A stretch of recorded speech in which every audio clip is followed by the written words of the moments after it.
Είμαι η Θεοδόρα Σκιαδά από την Ανακύκλωση Συσκευών, όπου δίνουμε την ευκαιρία σε ό,τι δεν χρειαζόμαστε πια να φτιάξει ένα καλύτερο αύριο.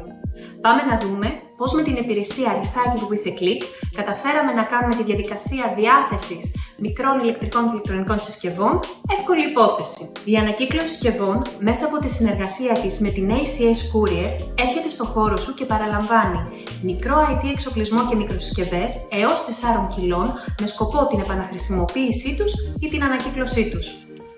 Μπαίνοντας στο electrocycle.gr και επιλέγοντας την υπηρεσία Recycle with a Click, μπορείς να κλείσεις το ραντεβού σου εύκολα και γρήγορα. Η ACS Courier έχει αναλάβει την υπηρεσία παραλαβής μικροσυσκευών από το χώρο σου εντελώς δωρεάν, ενώ όσοι χρήστες είναι και μέλη του UClub επιβραβεύονται με 10 πόντους. Με την υπηρεσία Recycle with a Click, στόχος μας είναι να υπενθυμίσουμε σε όλες εκείνες τις μικροσυσκευές που έχουμε ξεχασμένες στα συρτάρια μας και να τους δώσουμε μια δεύτερη ευκαιρία για ζωή. Το πρόγραμμα ήρθε για να κάνει τη διαδικασία ανακύκλωσης ακόμα πιο απλή και πιο εύκολη.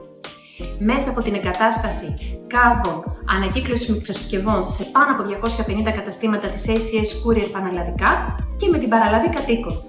Αν βρήκες την υπηρεσία ενδιαφέρουσα, χρησιμοποίησέ τη και κοινοποίησέ του.